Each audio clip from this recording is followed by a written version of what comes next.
Top 6 moments going to happen in Doomsday. दोस्तों, Avengers Doomsday एक और मूवी नहीं होने वाली, ये वो चैप्टर है जिसमें एमसीयू अपना सबसे बड़ा इमोशनल और एक्शन पैक धमाका करने जा रहा है। तो आज हम बात करेंगे उन टॉप 5 मोमेंट्स की जो डूम्सडे में जरूर देखने को मिल सकते हैं। इसमें इमोशंस तो होंगे ही, लेकिन एक्शन और गूज़बम्प्स वाली वाइब्स वो नहीं है जो एंड गेम के बाद हमने कभी देखी ही नहीं। अब देखो, मोमेंट्स तो बहुत होंगे डूम्सडे में, लेकिन कुछ मोमेंट्स ऐसे होंगे जिसको यहाँ हम बात करने वाले हैं। देखो, मैं सबसे पहले अगर बात करूँ तो सबसे पहला मोमेंट वो होगा जब डॉक्टर डूम की ग्रैंड एंट्रेंस होगी। देखो, मुझे नहीं लगता कि डॉक्टर डूम डायरेक्ट अवेंजर्स के सामने बैटल फील्ड पर दिखेगा। सबसे पहले आई थिंक हम उसकी पावर्स को देखेंगे, जिसमें हमें ये दिखाया जाएगा कि डॉक्टर डूम कितना पावरफुल है। अब हो सकता है कि वो सबसे पहले टीवीए में जाके टीवीए को खत्म कर दे, क्योंकि रूमर्स तो ये भी हैं कि जब एंड गेम में स्टीव रॉजर्स पास्ट में जाता है, उसके पास्ट में ही रुक जाने की वजह से बहुत से तगड़े इनकर्जन हो गए थे। इसकी वजह से कैप्टन अमेरिका अब डॉक्टर डूम के निशाने पर है। तो होप सो ऐसा हो सकता है कि उसका सामना स्टीव रॉजर्स से हो। तो ये तो हो गया डूम्सडे का फर्स्ट बिग मोमेंट। और अगर हम अब सेकंड मोमेंट की बात करें तो हो सकता है वो मोमेंट होगा जब टीवीए को डिस्ट्रॉय करने के बाद डॉक्टर डूम का सामना होगा मल्टीवर्स के सेवियर लोकी से। और ये बहुत ही ज्यादा एंटिसिपेटेड मोमेंट होने वाला है पूरी डूम्सडे का। तो लोकी ने अपनी journey as a villain start की थी, लेकिन अब वो एमसीयू के पूरे मल्टीवर्स का सेवियर बन चुका है। और जब उसका सामना डॉक्टर डूम से होगा तो वो फाइट सिर्फ एक नॉर्मल फाइट नहीं होगी, बल्कि दो दिमाग, दो मैजिशियन का क्लैश होगा,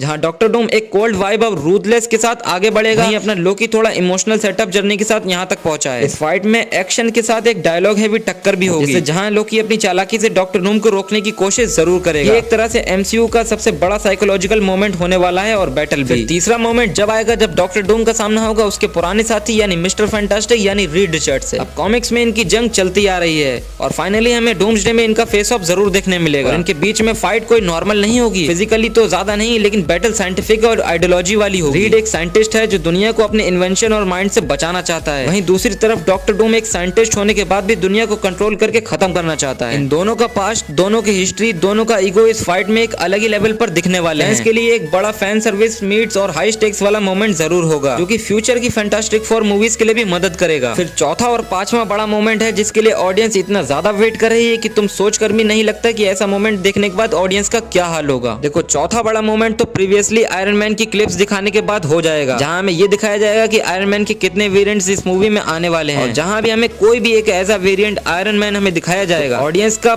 जो बवाल होगा ना, वो तुम सोच भी नहीं सकते। क्योंकि रूमर्स तो ये भी हैं कि आरडीजे 3-4 आयरन मैन के वेरिएंट्स का रोल प्ले करने वाले हैं। इसलिए तुम्हें देखकर ही अजीब लग रहा होगा कि यार ये कैसे हो सकता है, कुछ भी हो सकता है। और तुम देखना, ये जो मोमेंट होगा ना, कितना बड़ा ग्रेट मोमेंट होगा, रूसो को खुद भी नहीं पता। पांचवा मोमेंट वो होगा जब फाइनली कितने सालों के बाद थॉर लोकी से मिलेगा और उनका रीयूनियन होगा। सोचो कैसा मोमेंट होगा जब थॉर को पता चलेगा कि लोकी अभी भी जिंदा है। ऑडियंस का हाल बेहाल होने वाला है। और एक मोमेंट और है जिसे तुम 6 मोमेंट कह सकते हो डूम्सडे का। वो मोमेंट आएगा जब Sam Wilson as a new Captain America Avengers team को लीड करेगा। देखने लायक होगा कि Sam Wilson as a Captain America कैसी रिस्पॉन्सिबिलिटीज को हैंडल करता है और एवेंजर्स टीम को कैसे लीड करता है। वेल, आपका क्या कहना है मुझे कमेंट्स करके बताना जरूर।